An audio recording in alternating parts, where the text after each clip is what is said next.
안녕하세요. 루터대학교 이영호 교수입니다.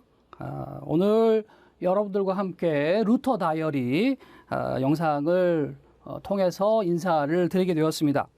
오늘 여러분들께 전해드리고자 하는 말씀은 종교개혁자 마틴 루터의 편지에 대한 이야기를 드리려고 합니다. 마틴 루터는 글 쓰는 것을 굉장히 좋아했던 사람입니다. 그러다 보니 마틴 루터가 종교개혁 당시에 또 본인이 살아있던 생전에 정말 많은 글들을 남겼습니다.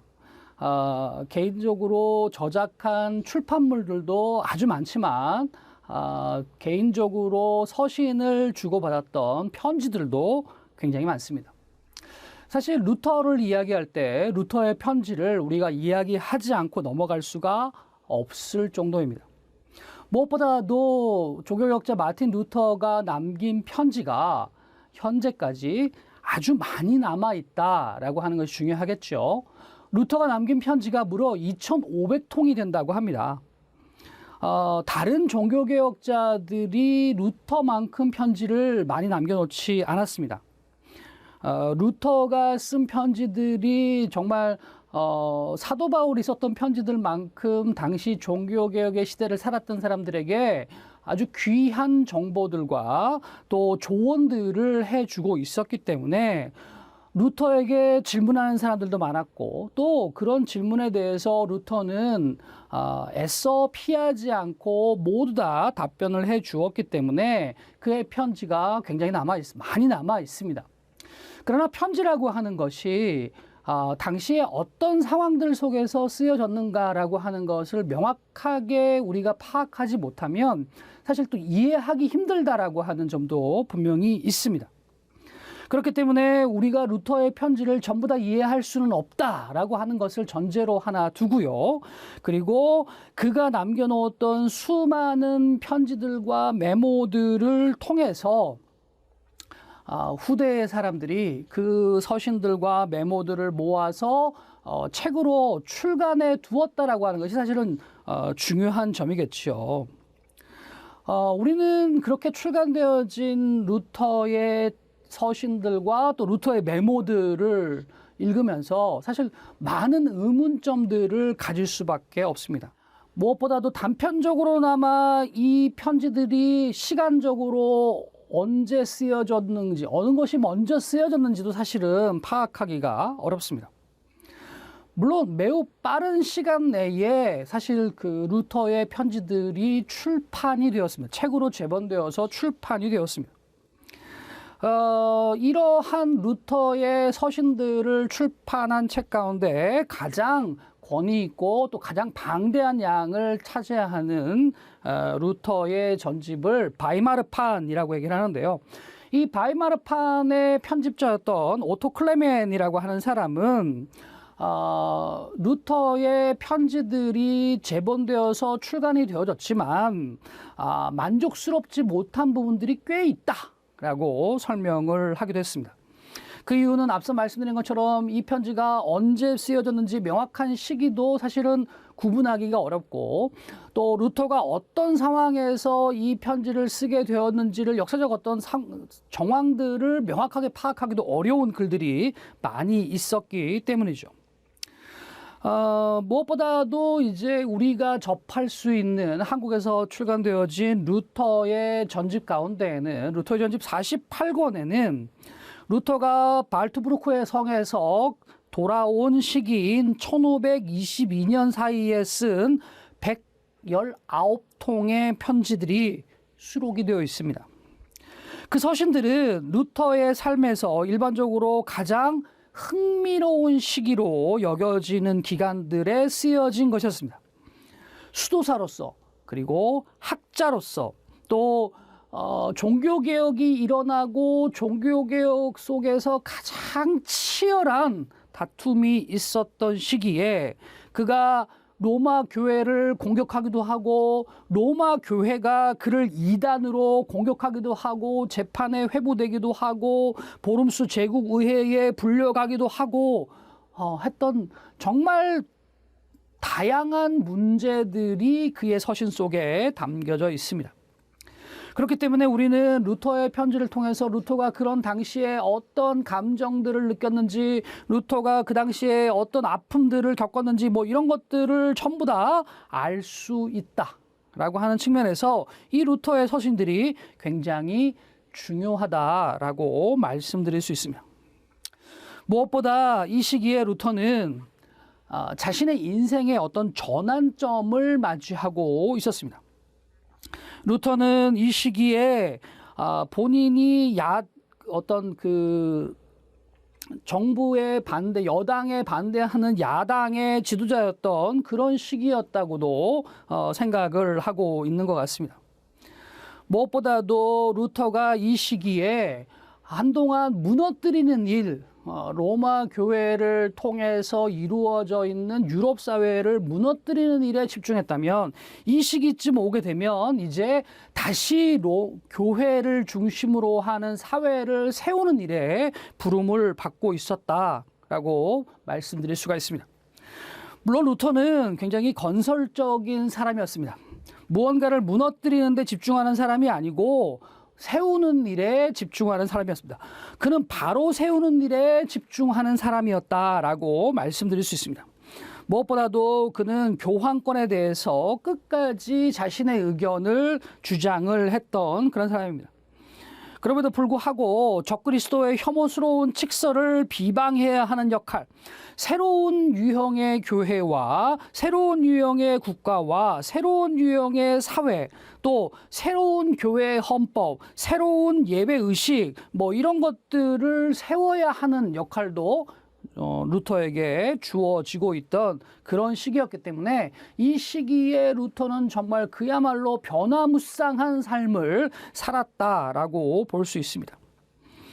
무엇보다 이 종교개혁자 마틴 루터는 1520년대에 자신의 이름을 역사 속에 분명하게 각인시킨 그런 인물이었습니다. 무엇보다 루터는 자기 혼자만 이 역사의 무대에 전면으로 서기보다는 당대에 재능 있는 사람들이 함께 그 무대 위에서 활약하는 것을 원했다라는 이야기를 쓰고 있습니다. 특별히 이러한 루터의 서신들이 담겨 있는 루터전지 48권 안에는 이런 내용들로 가득 차 있으면서, 무엇보다 이 시기에 우리가 루터가 썼던 편지를 통해서 얻을 수 있는 정보들에 대한 내용들을 확인해 봐야 될 것입니다.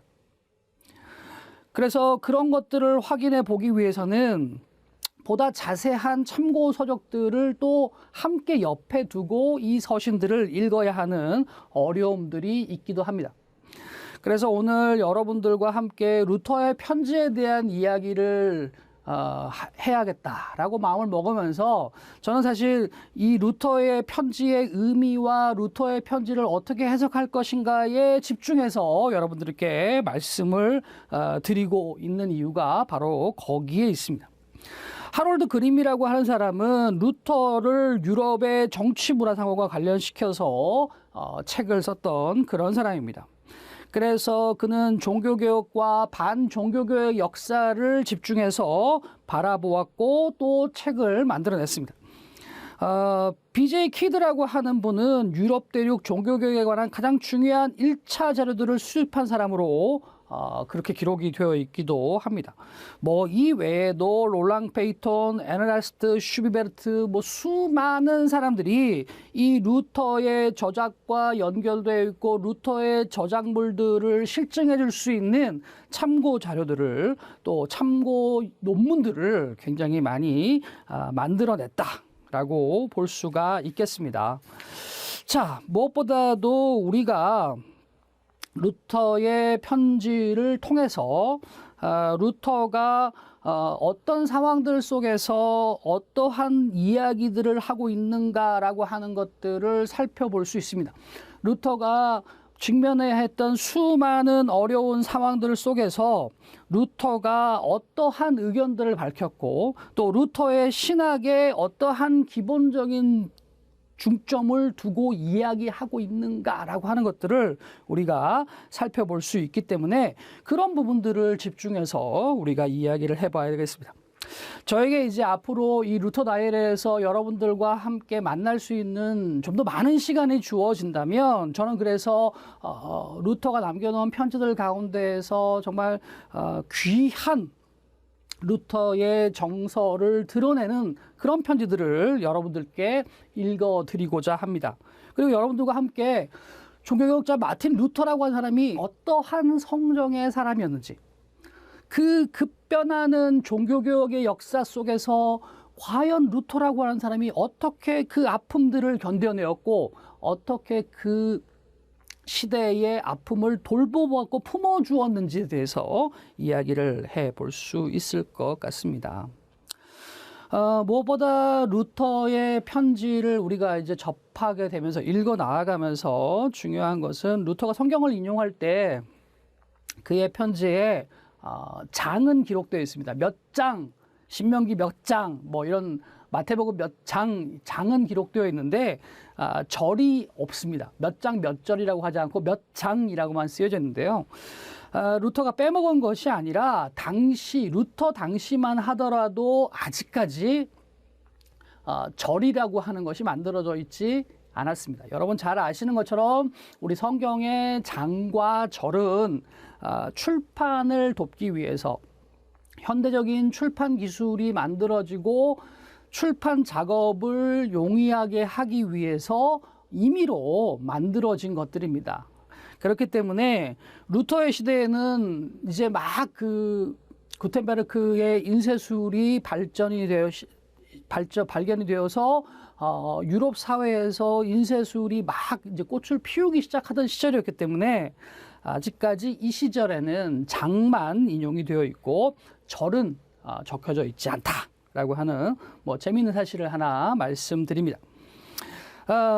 오늘 여러분들에게 첫 번째로 소개시켜드릴 편지는 종교개혁자 마틴 루터가 1505년 7월 17일에 자신이 아우구스티누스 수도원에 귀한 다음에 1507년 4월 22일에 요한 브라운이라고 하는 사람에게 쓴 편지입니다. 그러니까 1505년에 수도원에 귀하고 그곳에서 교육을 받고 루터가 이제 사제가 되는 그런 시기였습니다. 오랜 수련 기간을 거쳐서 약 2년의 시간을 거쳐서 종교개혁자 마틴 루터가 가톨릭 교회의 사제의 훈련을 다 마치고 이제 사제로서 임명되는 그 시기였습니다. 오늘 소개시켜드릴 이 편지는 루터의 편지 가운데 가장 오래된 것입니다. 현재 남아있는 루터의 편지 가운데 가장 오래된 것입니다. 1507년 4월 22일에 요한 브라운에게 쓴 편지입니다.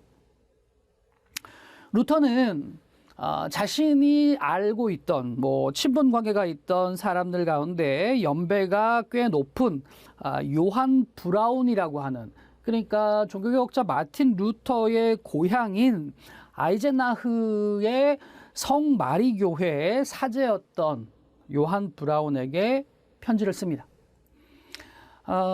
요즘에 우리네 우리네 삶에서 돌이켜보면 이 편지는 이제 성직자로서의 훈련을 다 마치고 성직 임명을 기다리고 있는, 안수를 기다리고 있는 신학생이, 전도사가 이제 자신의 성직 임명식에 참여해 주십시오라고 초대하는 그런 편지입니다.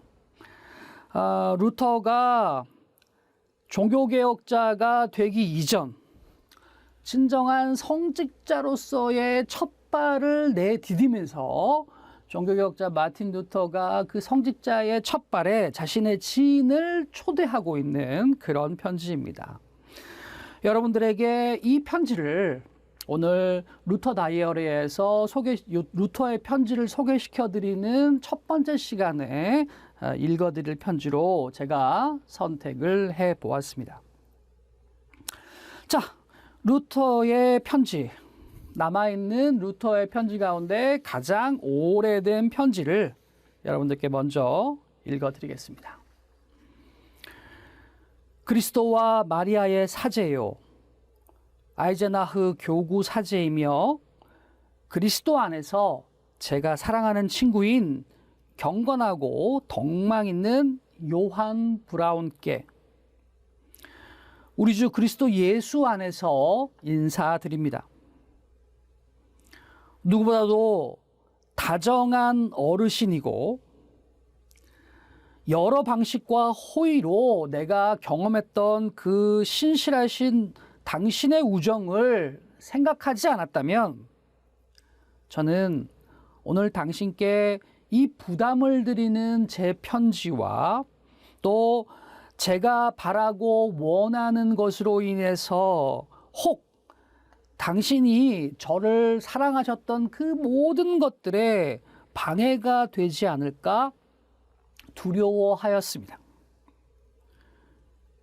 그러나 저는 우리의 상호 우정의 친밀함 속에서 당신이 내 소원을 들어주실 것임을, 그리고 또한 당신께 내가 이렇게 편안한 마음으로 다가갈 수 있음을 믿으면서 주저없이 이 짧은 서신을 드립니다.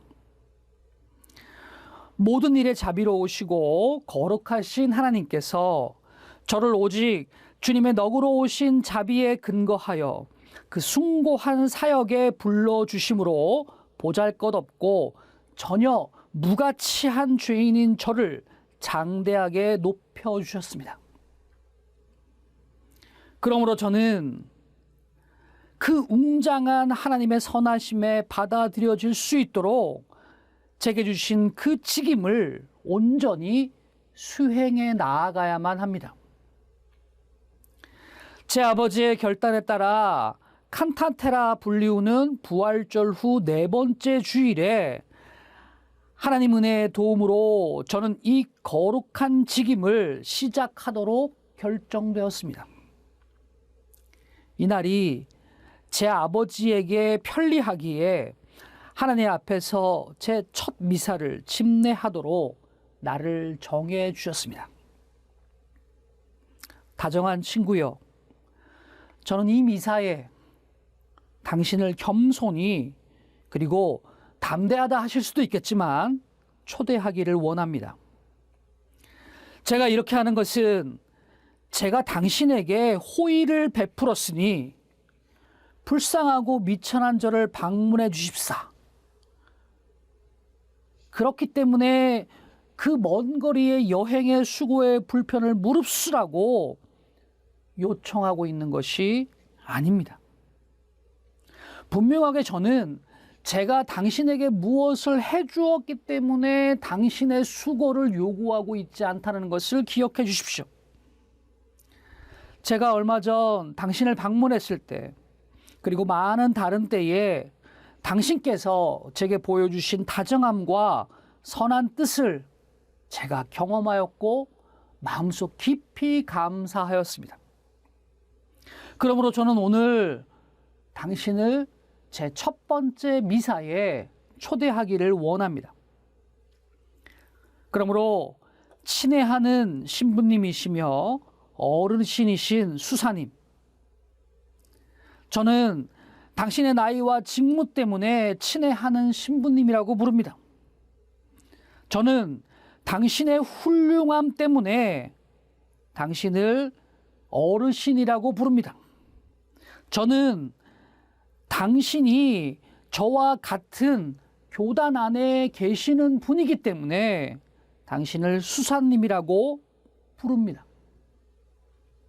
부디 시간이 되시고 어떻게든 당신께서 바쁘신 사목일과 교구에 맡고 계신 교구의 일이 허락하신다면 참석하셔서 저를 영예롭게 해주시고 귀한 참석과 기도로 저를 후원하시어서 제 제사가 하나님께 받아들여질 수 있도록 해 주시옵소서. 한때 니콜라스 교회 성구 관리인이었던 제 친척인 콜라드를 그날 데려오셔도 좋겠습니다. 먼 여행길에 여행의 동료로 누구든 교구일에서 자유롭고 오기를 즐거워하는 사람이라면 콜라드 외에 여러 사람들을 원하시는 대로 데려오셔도 좋겠습니다. 끝으로 저는 당신이 우리 수도원으로 바로 오셔서 우리와 함께 오랫동안 내내 머물기를 청원드립니다. 당신이 그렇게 하셔서 이곳에 오셔서 눌러 앉으실 것을 저는 걱정하고 있는 것이 아닙니다. 오직 숙소를 찾아서 여기저기 다니실까 걱정되는 것입니다. 부디 숙소를 찾아 여기저기 다니시지 마시고 우리 수도원으로 오셔서 저와 함께 머무시고 저와 함께 예배에 참석해 주시면 되겠습니다. 당신은 우리 수도원의 일원이시기 때문에 우리 수도원에 함께 계실 수 있습니다. 우리 주 그리스도 예수 안에서 작별 인사를 드립니다. 서기 1507년 4월 22일에 에르푸트에 있는 우리 수도원에서 이 글을 씁니다. 만스펠트에서 수사 마르틴 루터. 네. 우리가 가지고 있는 루터의 가장 오래된 첫 번째 편지는 이렇게 아주 짧은 내용입니다. 루터가 자신의 사제 서품식이고 또 사제 서품식이면서 동시에 자신의 첫 번째 미사에 자신의 오랜 지인인 고향 사람 요한 브라운 신부에게 초청의 편지를 썼습니다. 우리는 루터의 편지를 읽으면서 그가 얼마나 겸손한 사람인지, 무엇보다 그가 얼마나 유머를 잃지 않고 있는 사람인지, 또 얼마나 예의 바른 사람인지를 우리가 알 수 있습니다. 그가 쓴 편지의 한 문장 한 문장이 참된 겸손함으로 가득 차 있습니다. 무엇보다 초청하는 자로서 초청받는 사람들이 부담 갖지 않도록 그가 배려하고 있다라고 하는 것을 우리가 이 짧은 편지 속에서 살펴볼 수 있습니다. 루터는 하나님의 은혜로 자신이 귀한 사역에 부름을 받았다라고 명시합니다. 하나님께서 무가치한 죄인인 나를 장대하게 높여주셨다라고 하나님을 찬양하고 있습니다. 티끌만큼 작은 자기가 그 웅장한 하나님의 선하심에 받아들여졌기 때문에 나는 정말 내게 주신 그 직임을 온전히 수행해야 하는 임무를 받았습니다 라고 얘기합니다. 부활절로 네 번째 주일에 그는 이 거룩한 직임을 시작하게 되었고, 부활절로 네 번째 주일에 자신의 첫 미사가 예정되어 있다. 그리고 그 첫 미사에 정말 자신을 위해서 오랫동안 기도해 준 자신의 지인들이 함께 해주면 좋겠다 라고 간절하게 부탁을 하고 있습니다. 루터의 편지들 속에서 루터가 자신이 맡은 성직의 길에 대해서 어떻게 생각하는지 우리는 그것을 자세히 살펴볼 수 있었습니다. 루터는 아무런 공이 없는 자신을, 티끌 같은 자신을 하나님께서 불러주셨고 귀한 직임을 주셨다라고 말합니다.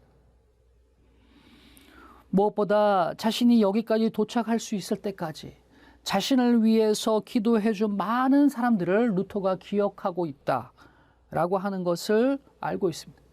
그들의 기도와 그들의 소원을 통해 바람을 통해서 루터가 오늘 이 자리에 설 수 있었습니다. 종교개혁자 마르틴 루터가 성직을 시작하면서 썼던 이 첫 번째 편지를 통해서 왜 루터가 그 종교개혁의 험난한 길을 걸어가야만 했는지 우리는 다시 한번 확인할 수 있습니다.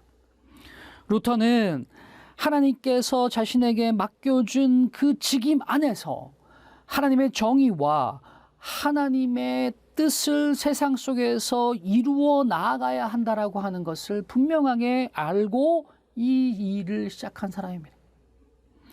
그리고 그 성직의 길을 뚜벅뚜벅 변하지 않고 일관된 모습으로 걸어갔던 그런 사람이었다라고 하는 것을 우리가 오늘 루터의 첫 번째 편지를 통해서 확인해 볼 수 있었습니다.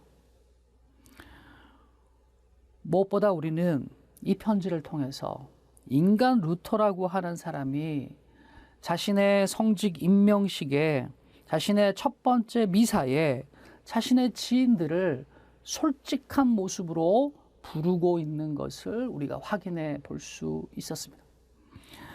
여러분들께서 앞으로 저와 함께 이 루터의 편지를 계속해서 읽어 나아가실 수 있다면 루터가 남겨놓은 정말 수많은 편지들 속에서 우리는 계속해서 종교개혁자이고 또 한 사람의 인간으로서의 루터의 모습들을 그의 편지들 속에서 살펴볼 수 있을 것이라고 생각합니다.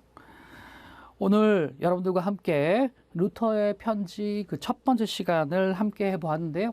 다음 시간에는 더 좋은 자료를 가지고 여러분들께 찾아뵙도록 하겠습니다. 지금까지 루터대학교 이영호 교수였습니다. 감사합니다.